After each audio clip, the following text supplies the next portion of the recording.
Hello everyone. Welcome to my bold and the beautiful gossip channel. I hope you're all having an amazing day. Before we dive into today's content, make sure to hit that subscribe button and show some love by giving this video a thumbs up. Brooke and Katie commiserate. In the design office, Brooke tells Katie she feels like a fish out of water.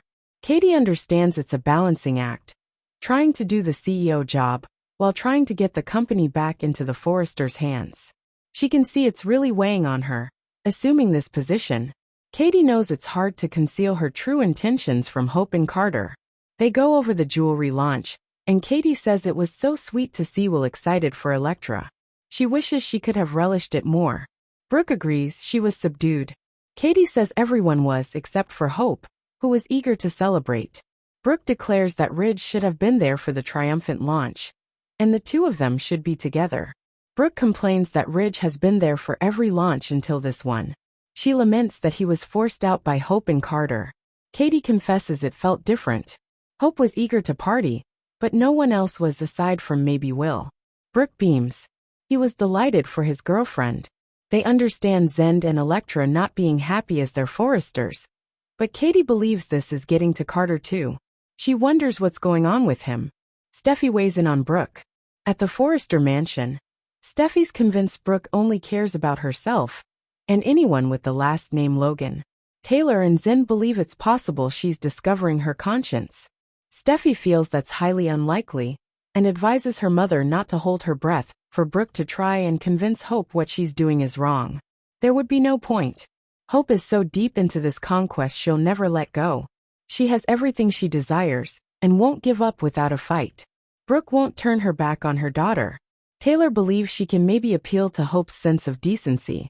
Steffi adores her optimism, but Hope is a traitor, and Brooke is jumping for joy right now. Zend maintains she's more bothered than any of them realize. They continue to debate whether Brooke is experiencing the weight of the takeover. Zend has no doubt. Steffi believes it's just that her dad dumped her. They go over her going along with her daughter's seditious coup and being rewarded with the CEO position. Zend says morale couldn't be poorer. Steffi says Brooke displayed her true colors and is no longer in Ridge's life. Once alone, Steffi and Taylor remark on Hope being the only one celebrating at the company. Taylor says it's heartbreaking. Steffi wonders where Ridge disappeared. Taylor confesses she hasn't spoken to him since he left. Steffi frowns. Do you think he went to Forrester? Taylor isn't so sure he'd go there provided he wanted to clear his head. Steffi says he'd detest it there now. It's the Hope and Carter show. She won't let this persist. Whether the attorneys come though, Daphne works her magic, or Carter comes to his senses, they'll get the company back. Taylor reflects. Maybe your father can get through to Carter. In Forrester's main office, Carter informs Ridge that Hope didn't get in his head. He's not brainwashed. Hope questions Ridge if he came to pick a fight. Carter still has affection for him. Ridge says he has a strange method of showing it. Hope says that whether his ego will acknowledge it or not, she knows this has been hard for him. They never wanted him to go. Hope informs Ridge that he and Eric are welcome to return at any time, but he should know that the power structure would remain intact. Ridge snarks. Oh, so I would answer to you. Brooke surprises Katie.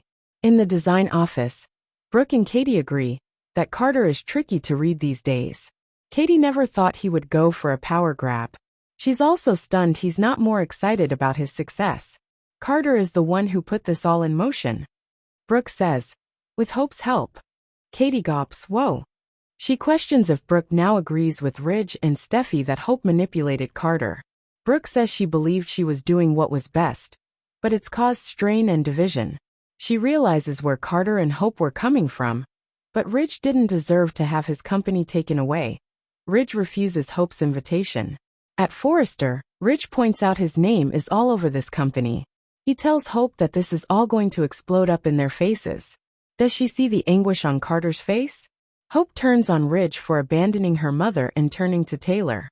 Ridge doesn't agree with them stealing his company or with Brooke's involvement in it. Hope tells him he should be thanking them because Forrester became a toxic workplace because of him and his daughter. Ridge asks, we did that. Hope says, yes you. The man who dubbed me a bitch.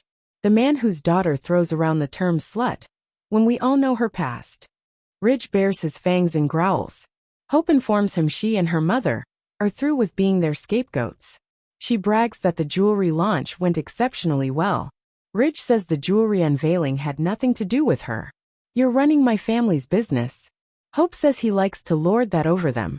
They were once members of that family. She calls him out for disregarding her mother's contributions. Ridge denies that's the case. Hope accused him of being too insecure of a man to stand by a powerful woman. He's shown Brooke who he really is. Forrester is now being led by a capable, kind man. His first launch was a triumph, and the fragrance line will be the same. This is the future of Forrester Creations, Ridge, and nothing and no one, not even you, is going to stop it. Ridge smirks and points at Carter. You don't wear the crown at all, do you? Ill-acquired gains. With that, he walks out. Once alone, Hope asks Carter if he's okay. He doesn't respond. She says, we can't let them ruin what we have. He nods and she kisses him. Hope releases a tear as they embrace. Over her shoulder, Carter appears miserable. Hope Carter B&B. In the hallway, Brooke notices Ridge and asks what he's doing there. He wonders if she'll have him arrested. She drags him into the design office as Daphne and Zend arrive and notice. In the office, Ridge tells the blonde he'd still be there if not for her daughter. She reiterates that she only took the CEO position to get through to Carter, and she believes that is occurring. She'll willingly step down if he comes back. She's attempting to maintain normalcy around there. Ridge tells her there's nothing normal about any of this. Brooke approves. She says the company may have changed, but she's still the same person he fell in love with. I'm still your Logan. I'm asking you to return home. Just come back to me.